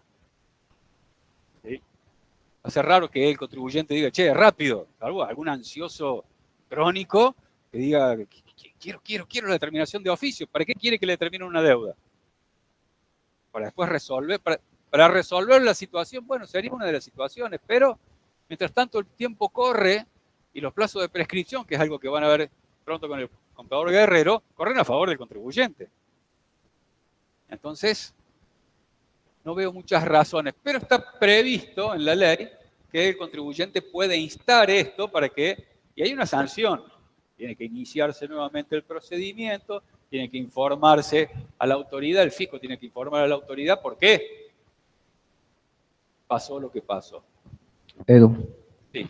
¿Me permitís? Hace 2 años con el contador Gatas, que ya lo van a tener, nos pusimos a pensar por qué alguien utilizaría esta herramienta y a él se le ocurrió que en el único caso que sería viable utilizarla sería en el caso de una reorganización societaria donde el contribuyente necesariamente va a pedir que se expida rápido porque lleva un proceso muy largo, por ahí una compra de un paquete accionario o una venta de fondo de comercio en donde tiene que resolver para ver cuál es el pasivo total del ente. Entonces ese sería el único caso que encontramos en donde sería efectivo para el contribuyente utilizar esta figura. En el caso de una reorganización o en el caso de una venta, es decir, yo estoy en un proceso de venta de mi paquete accionario. Y en el proceso de venta, ustedes saben que hay lo que se llama la due diligence. O ahora se debe llamar de otra forma, no sé, le cambian los nombres, todo.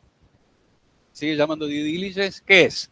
Viene un auditor y dice, bueno, vos decís que tu empresa vale tanto, y yo empiezo a auditar, a ver si tenés pasivos ocultos, si tenés contingencias, y digo, mirá, acá vos tenés un problema que el fisco, tenés un procedimiento que está iniciando y el fisco te está reclamando.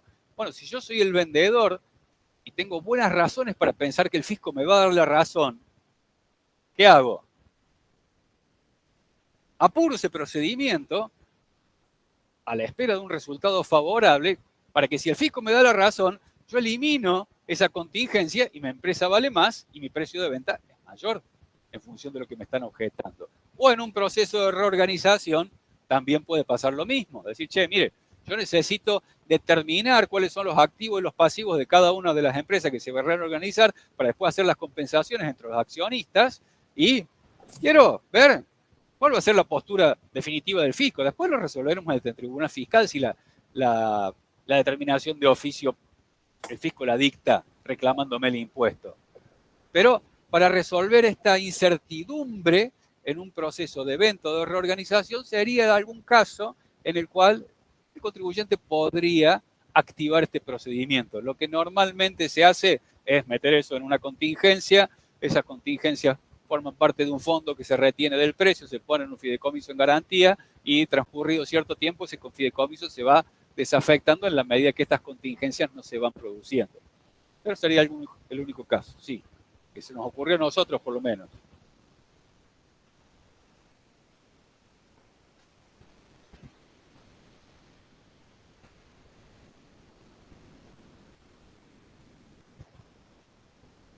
Pero ahí no era una determinación de oficio.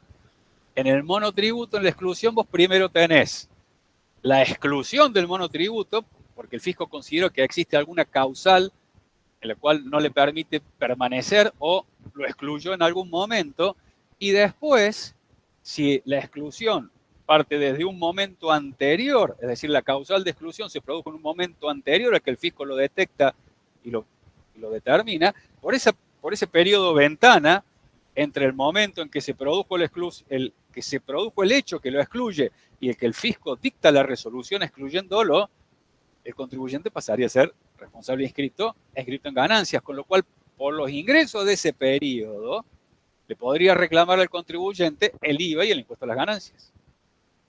¿tá? Entonces tenés dos procedimientos, que ya lo vamos a ver con el profesor Guzmán, poda eso, ¿verdad? Bueno, no sabemos si lo va a dar.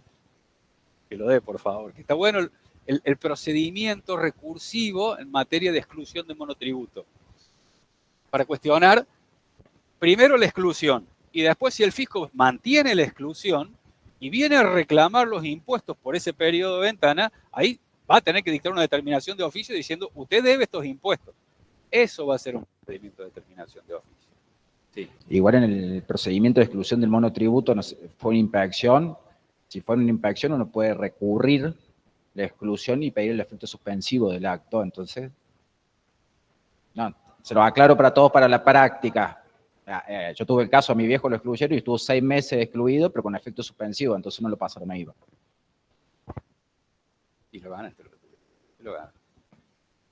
Lo ganaste. Entonces, si el fisco no dicta la determinación de oficio, podemos instarlo para que lo haga. Y transcurridos ciertos plazos tiene esos efectos de retrotraer todo y lo puede iniciar nuevamente si no está prescripto. Si prescribió, no lo puede iniciar nuevamente. Entonces, esto es importante. Ahora, el fisco puede dejar sin efecto el procedimiento de determinación de oficio diciendo, señor contribuyente, usted tiene razón, yo estaba equivocado. Acá cuando inicié el procedimiento le corrí vista, me equivoqué, me convenció con su descargo con las pruebas y tiene que dictar un acto dejando sin efecto el procedimiento de determinación de oficio. Tienen ustedes en el aula virtual un PDF con una resolución que justamente deja sin efecto un procedimiento de determinación de oficio. Había iniciado el procedimiento, se presenta el descargo y el fisco le da la razón al contribuyente, cosa que ocurre muy poco, y en este caso en particular que tienen ustedes en el aula virtual, ocurrió, ¿por qué? Porque al medio salió un fallo de la Corte en el cual se daban los mismos presupuestos que estaba invocando en su defensa el contribuyente, era un reclamo de impuesto a la ganancia mínima presunta, en una empresa que tenía pérdidas contables e impositivas, y la Corte dictó un fallo, Armitage y luego Perfil, que dijo, en estos supuestos no procede el reclamo de ganancia mínima presunta. El fisco dijo, atento a estos fallos, dejamos sin efecto el procedimiento de determinación.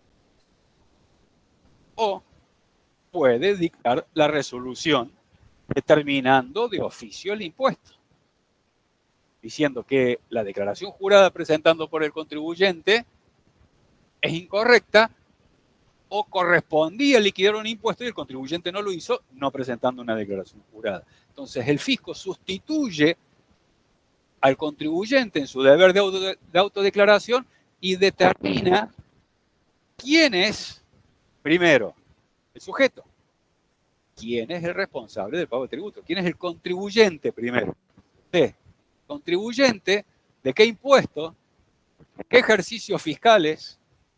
¿Por qué montos? E intima el pago, si hay pago. Porque puede ser que ajuste un quebranto. Dice, mire, usted tenía un quebranto de este tamaño, en la determinación de oficio, tenemos un quebranto mucho menor. ¿Por qué haría el fisco ese de disminuir un quebranto en un ejercicio si no da a pagar? Claro, porque a lo mejor lo utilizó en el ejercicio siguiente. Y para objetar la utilización en el ejercicio siguiente, ¿qué tiene que hacer? ¿Impugnar la declaración jurada donde lo utilizó o donde se generó? Claro, tiene que impugnar aquella declaración jurada. Si no lo impugna, ¿qué pasa? Sigue siendo válida. Entonces tiene que impugnar esa declaración jurada mediante un procedimiento de determinación de oficio y, consecuentemente, reclamar el impuesto por el quebranto mal utilizado en la o las declaraciones juradas siguientes. Entonces puede que una determinación de oficio de un ejercicio fiscal no arroje impuesto a pagar, porque arroja quebranto, o a lo mejor tenía mucho saldo de libre disponibilidad del contribuyente por anticipos, percepciones y retenciones que había sufrido, y lo que hace es disminuir ese saldo de libre disponibilidad. Y muchas veces esa disminución del saldo de libre disponibilidad tiene consecuencias que ese saldo de libre disponibilidad fue utilizado en otras declaraciones juradas para compensar otras declaraciones juradas.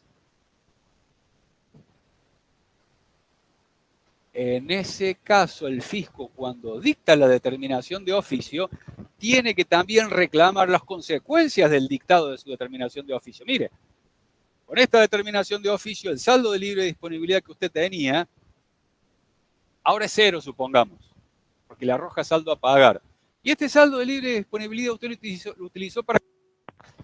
Estamos hablando de ganancia, lo utilizó para compensar el IVA de estos periodos siguientes. Entonces, ¿qué tiene que hacer el fisco? Determinar de oficio estas declaraciones juradas y, consecuentemente, también explicarlo en la determinación de oficio, impugnar las compensaciones que se realizaron, reclamar el saldo de IVA. ¿Por qué? Porque es consecuencia directa de la determinación de oficio. Normalmente, ¿qué hace el fisco? ¿Qué ha hecho el fisco? Dicta la determinación de oficio, no reclama los impuestos compensados con ese saldo de libre disponibilidad que dice ahora inexistente. Cuando se dicta sentencia en el Tribunal Fiscal confirmando, ahí viene a reclamar. O al medio, mientras se está tramitando el procedimiento del Tribunal Fiscal, viene a reclamar. ¿Y el contribuyente qué hace?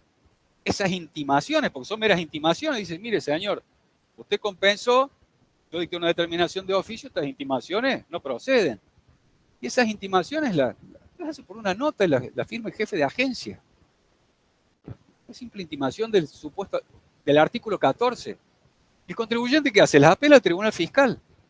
Y el fisco, cuando contesta esa apelación, dice, no, mire, esto es una mera intimación de impuestos, yo no estoy acá objetándole el contenido del impuesto al valor agregado, compensó con este saldo de libre disponibilidad de ganancias. Y el Tribunal Fiscal que dijo, mire muchacho, acá discutiendo si la determinación de oficio procede o no, una de las consecuencias es que ese saldo de disponibilidad estaría mal utilizado, con lo cual acabamos de discutir todo. Porque si no el fisco me va a desdoblar, por un lado me va a dictar la determinación de oficio y por otro lado me va tramposamente a reclamar por esas compensaciones mal realizadas y no me va a permitir el efecto suspensivo que tiene discutir todo ante el Tribunal Fiscal sin pagar. ¿Se entiende? Entonces, por el principio de unicidad del acto administrativo, unicidad porque tiene que ser único el acto administrativo y tiene que comprender todas las consecuencias de la determinación de oficio, el Tribunal Fiscal ha dicho, yo soy competente para resolver esto, porque forma parte de lo mismo, usted lo ha desdoblado mal. Yo soy competente. Entonces, en la determinación de oficio se deben incluir todos los conceptos que se derivan de la determinación de oficio, que es lo que estábamos hablando recién. Esto de las saldo de libre disponibilidad que se harían inexistentes y que se utilizaron para compensar otros tributos, también se tiene que intimar la falta de pago de esos tributos a consecuencia de la determinación de oficio. ¿Qué tiene que incluir también? La liquidación de intereses y si corresponde una multa. Van a ver cuando vean sanciones, que lo van a ver también con el profesor Guzmán, vos das materiales, ¿verdad? Con el profesor Guzmán, que una declaración jurada presentada incorrectamente y que a raíz de esa incorrección da un impuesto a pagar mayor y el contribuyente dejó de pagar un impuesto, le corresponde una sanción. Puede ser una sanción porque ha sido descuidado, negligente, o porque lo hizo a propósito. Son de distintos grados, son más graves si lo hace a propósito que si fue descuidado. Entonces, si el fisco considera que esta determinación de oficio da lugar a una sanción, acá en la vista debió incluir el sumario para decirle, mire, además de reclamarle el impuesto, usted es pasible de una sanción que la tiene que encuadrar en el artículo de la ley que corresponde y le darle el derecho de defensa y defiéndase de esto. Y cuando dicta la determinación de oficio, tiene que resolver la cuestión sancionatoria conjuntamente con la determinación de oficio. Porque si no lo hace, el artículo 74 de la ley 11.683 dice el fisco ha considerado que no corresponde la aplicación de sanción. Entonces, eso conduce a la indemnidad del contribuyente. Acá el fisco consideró que no se le puede aplicar sanción, que no corresponde aplicar sanción. Entonces, si la determinación de oficio no contiene la sanción, salvo algún supuesto que ya vamos a ver, una excepción, no se le puede aplicar otra sanción. No se le puede aplicar esa sanción. Separemos del procedimiento en Córdoba. En Córdoba sí se puede desdoblar esto, pero en la ley 11.683 lo dice expresamente en el artículo 74. Si no, la sanción, ¿cómo? 74.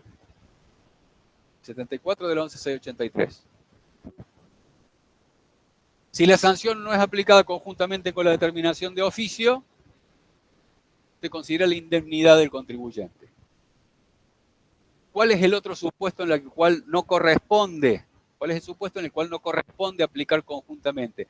En el caso que el fisco considere que en este procedimiento en el cual va a reclamar un impuesto ha habido un delito tributario que corresponde a la aplicación del régimen penal tributario.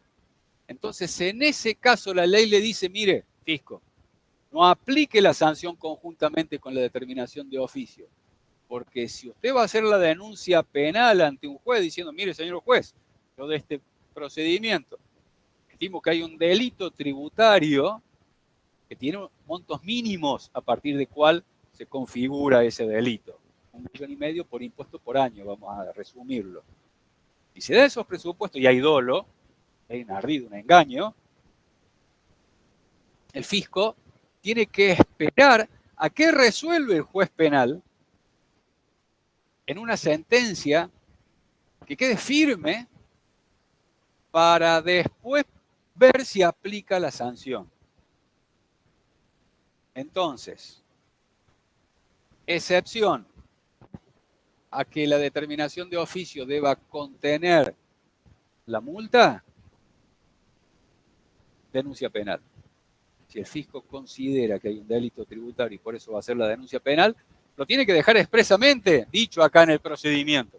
Mire, no le voy a instruir sumario, voy a hacer la denuncia penal, porque considero que ha habido un delito. Entonces, no le voy a aplicar la sanción, va a hacer la denuncia, el juez resolverá si hay un delito o no, y después el fisco va a poder aplicar la sanción o no, sin apartarse de los hechos que el juez tuvo en consideración al dictar la sentencia. No se puede apartar de esos hechos. Si el juez dijo, mire, acá no hay obligación tributaria, se genera un problema, porque acá el fisco dictó la determinación de oficio. Entonces vamos a tener un procedimiento en el que el fisco va a dictar la determinación de oficio, vamos a apelar ante el tribunal fiscal, en el tribunal fiscal se va a estar discutiendo si existe o no la obligación de pagar el impuesto, y en un proceso penal paralelo, a lo mejor el juez dice, acá no hay obligación tributaria. De ninguna manera. La ley dice que el fisco no podrá aplicar las sanciones sin apartarse de lo que dice el juez en materia penal, pero habla de sanciones, no habla de delito, de la obligación tributaria. Hay alguna jurisprudencia que dice, mire, si el juez penal dijo que no hay obligación tributaria, el tribunal fiscal no puede decir otra cosa. El tribunal fiscal dice, mire, no, acá discuto obligación tributaria, el juez penal, delitos. Ahí tenemos una controversia que no vamos a entrar en ese detalle, en el posgrado lo podemos ver bien o en algún otro momento. ¿Tá? Pero al momento de aplicar la sanción, el fisco no se puede apartar de lo que dice el juez penal. Entonces, si el juez penal a lo mejor dice, mire, acá no hay delito porque no hay un ardid, porque no hay intención, porque no hay una maniobra, después el fisco cuando va a aplicar la sanción, no se puede apartar de eso. Entonces no puede aplicar una sanción diciendo usted lo hizo a propósito, por fraude, que es el artículo 46 de la 11.683. Porque en los hechos el juez dijo, no hay ardid. Ese es el vínculo que hay entre la sentencia penal y la sanción que puede aplicar el fisco después. Sí. Escándalos jurídicos son dos sentencias que dicen lo contrario. Entonces, es el único supuesto en el que la ley 11.683 establece que la determinación de oficio no debe contener la multa. Vos tenías una pregunta.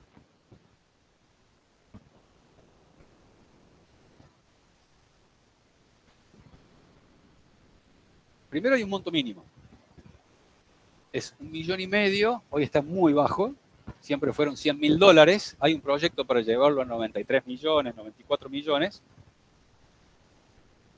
A partir de ahí, si además hay dolo, hay un delito.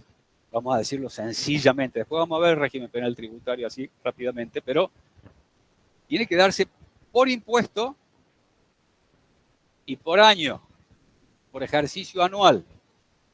Entonces, ¿Puede repetir la pregunta, profe, por favor? Sí. ¿Cómo? ¿Puede repetir la pregunta de la compañera? Lo que preguntó el compañero es cuándo va a haber un delito penal.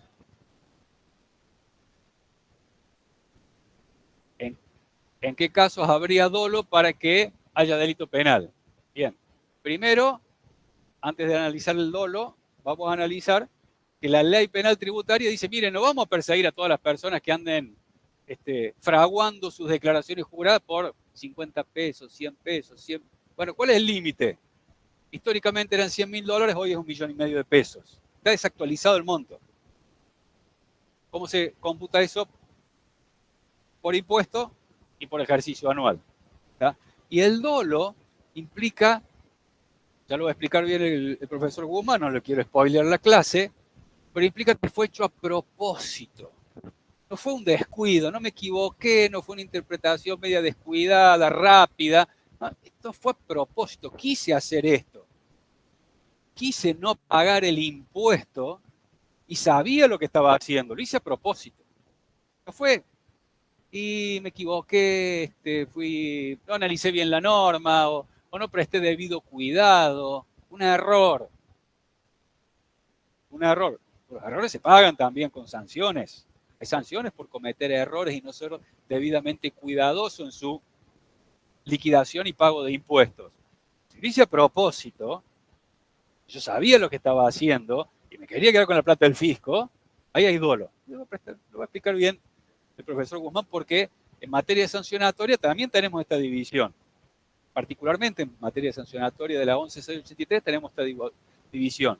El elemento subjetivo culpa, y descuidado, o dolo. Hice a propósito. Quise hacer. Quise quedar con la plata del fisco. Lo engañé, lo quise engañar al fisco presentando una declaración jurada mentirosa, engañosa, ardidosa, para quedarme con la plata. Para no pagar lo que tenía que pagar. ¿Se entendió? Sencillamente la diferencia entre culpa y dolo. Bueno, si hay dolo y se superan esos montos por año y por impuesto, hay delito tributario. Y la pena ya no es de multa, sino que es de prisión. Por lo menos lo que establece la ley. ¿Está? Esa determinación de oficio, que debe contener estos elementos, una vez notificada el contribuyente, si dentro del plazo que establece la ley no es impugnada, queda firme. ¿Qué es que queda firme? Se puede ejecutar. El fisco puede salir a cobrarla.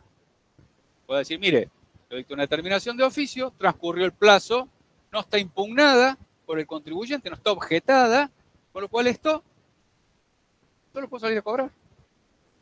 Y puede ejecutarla, iniciar un juicio de cobro, que es un juicio de ejecución, también lo van a ver con el profesor Guerrero.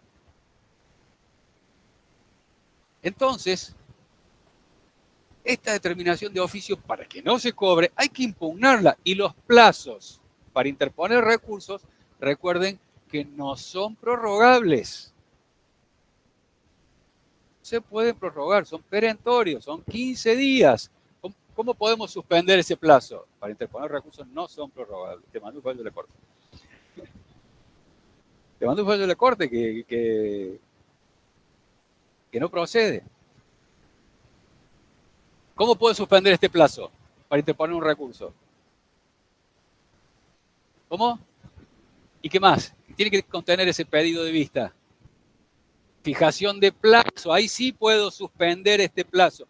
No lo prorrogo, lo suspendo. Son diferencias. Es diferente eso. ¿Está? Si no lo prorrogo, queda firme. Y el fisco me lo puede cobrar. ¿Quiere decir que no puedo discutir más ese impuesto? Sí puedo discutir. Pero primero tengo que pagar. Vos pagar y decir, mire, esta determinación de oficio que yo pagué es incorrecta. Quiero que me devuelvan la plata que pagué, pero primero hay que pagar. Es un problema. Hay que pagar. Entonces, tengan muy presente que después de la notificación tenemos 15 días para impugnarla y si no lo hacemos quede firme y ese plazo de 15 días podemos suspender con un pedido de vista con fijación de plazo, como bien dijo la compañera. ¿Tá? Esta determinación de oficio se puede modificar. El fisco dicta la determinación de oficio y dice, ¡ay! Me quedé corto. Quiero más. ¿Puede hacerlo el fisco? Recuerden que dijimos que en etapa de inspección, la puesta a disposición que hacen los inspectores, si es conformada por el contribuyente presentando una rectificativa, conformándola, sí puede ser modificada. Esta determinación de oficio no puede ser modificada. Vamos a ver lo que dice el artículo 19 de la 11.683, en qué supuestos no puede ser modificada. O en definitiva, en qué supuestos sí puede ser modificada. La norma dice una vez firme, pero la jurisprudencia ha dejado de lado un poquito esto de que una vez firme. Pero en definitiva, cuando el fisco, mire lo que dice, si la determinación de oficio resultara inferior a la realidad, quedará subsistente la obligación del contribuyente de así denunciarlo y satisfacer el impuesto. ¿Ustedes se imaginan algún contribuyente que dice, che, fisco, esta determinación de oficio, que este recorto es más? ¿Se imaginan? Pero la ley dice que es la obligación del contribuyente. Yo no me lo imagino. Y mire que estuvimos trabajando en analizar supuesto. Acá el contador Carrizo dijo que estuvieron elucubrando, pero el contador Gata se le ocurrió una opción. Acá a mí no se me ocurrió ninguna. Que un contribuyente, que te corto. Es más. Pero la ley dice eso. Ahora, la determinación del juez administrativo del impuesto en forma cierta o presuntiva, una vez firme, solo podrá ser modificada en contra del contribuyente en los siguientes casos. Vamos a analizar los supuestos. A. Cuando en la resolución respectiva se hubiera dejado expresa constancia del carácter parcial de la determinación de oficio practicada y definido los aspectos que han sido objeto de fiscalización, en cuyo caso solo serán susceptibles de modificación aquellos aspectos no considerados expresamente en la determinación anterior. ¿Qué es esto? El fisco dice, cuando dicta la determinación de oficio, mire, le estoy determinando el IVA de estos periodos y dejo expresa constancia de que esta determinación es parcial y solamente ha abarcado estos conceptos. Bien, IVA de estos periodos muy amplio. Vamos a un ejemplo. El fisco analiza todo un periodo y dice, mire, todos estos contribuyentes que tiene usted acá, estos contribuyentes son apócrifos. Entonces yo le voy a impugnar el crédito fiscal de estos contribuyentes, dejando expresa constancia de carácter parcial de esta determinación de oficio. Dicta la determinación de oficio, queda firme, vamos al supuesto que queda firme, y ahora viene una revisión de la inspección y dice, che, te olvidaste de 5 apócrifos, plata. Como dejó constancia del carácter parcial, ¿podría el fisco después reclamar la diferencia por esos otros apócrifos e impugnarle el crédito de esos apócrifos que no impugnó en la anterior, en la determinación de oficio anterior? Sí, dice la compañera. Ahora, fíjense, la resolución respectiva se hubiera dejado expresa constancia del carácter parcial de la determinación y definido los aspectos que han sido objeto de fiscalización. Ahí el fisco tiene un problema si quiere hacer esto. Porque, ¿qué define los aspectos de la fiscalización? ¿La determinación de oficio o lo que pasó en la fiscalización? ¿Puede la determinación de oficio decir, mire, durante la fiscalización estos son los aspectos nomás que he tenido en cuenta? Pero si la fiscalización muestra que tuvo en cuenta otros aspectos y que revisó, por ejemplo, estos proveedores, que la determinación de oficio diga que la fiscalización hizo una cosa, ¿hace que sea cierto lo que dice?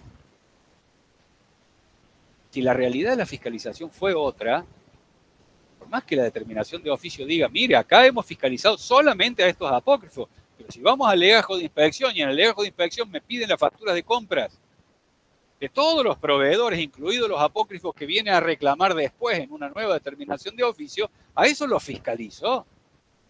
Entonces, ¿se entiende lo que estoy diciendo?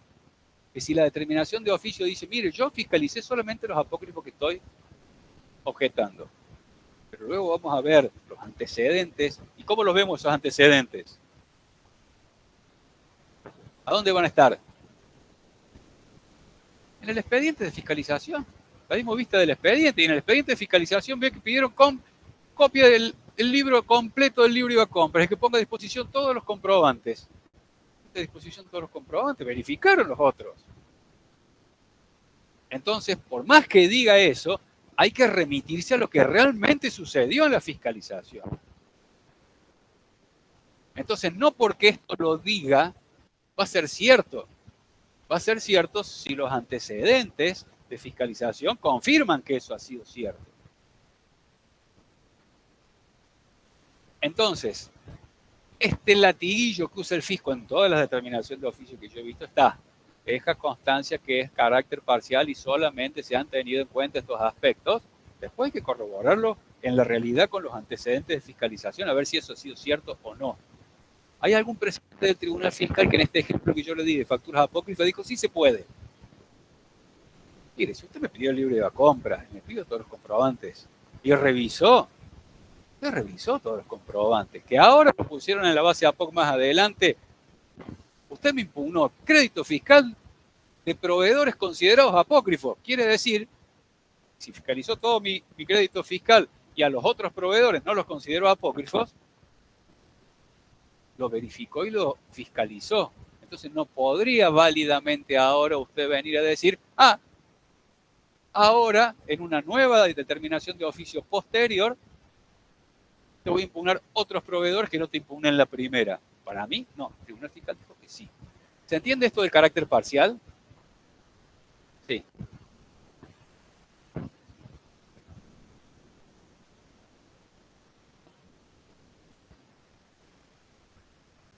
No, normalmente, cuando termina la fiscalización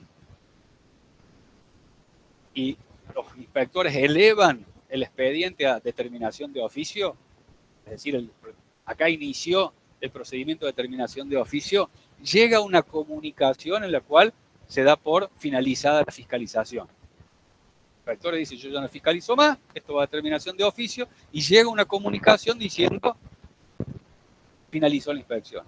Con lo cual, para fiscalizarte de nuevo, debieran una nueva orden de intervención. Esto pasa pocas veces, esto de una determinación de oficio sobre periodos ya determinados.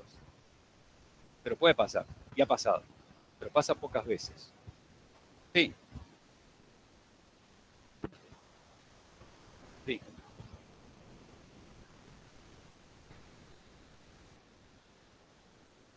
Proveedores, sí.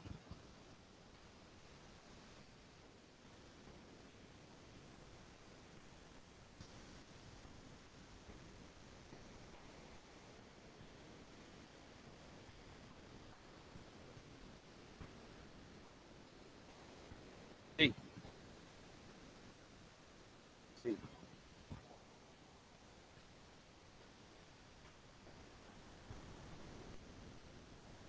No estaba en la base APOC. Sí. Lo pusieron para atrás. Sí. O para adelante y te lo impugnan lo mismo. Sí.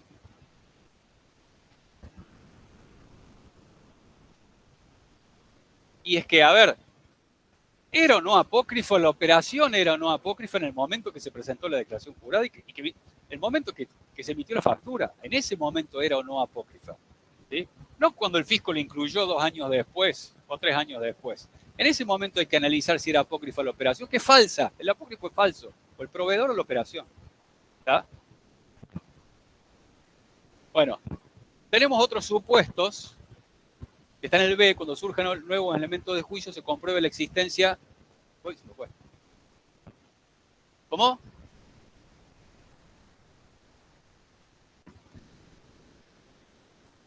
Se me fue la ley. No, la ley. El 19, que estábamos viendo. Cuando surjan nuevos elementos de juicio, se compruebe la existencia de error, omisión o dolo en la exhibición o consideración de los que sirvieron de base a la determinación anterior. Se indujo error al fisco en los datos que se le proporcionaron y se puede revisar la determinación de oficio. Si no, no se puede revisar. Le da certeza al contribuyente, es lo que habíamos hablado en la relación entre certeza y mayor o menor sanción. Vamos a seguir en la clase que viene con determinación de oficio, vamos a ver determinación en base presunta. ¿Hasta acá alguna duda, inquietud? Profe, yo tengo una duda. ¿Cómo? Sí, se puede revisar. Sí, se puede dictar una nueva determinación de oficio reclamando un impuesto mayor. Chicos, la clase que viene vengan, porque es complicada y vale el examen así, y al final, mañana. Vengan, no falten, presten la atención a la clase mañana porque es muy importante. Hasta mañana.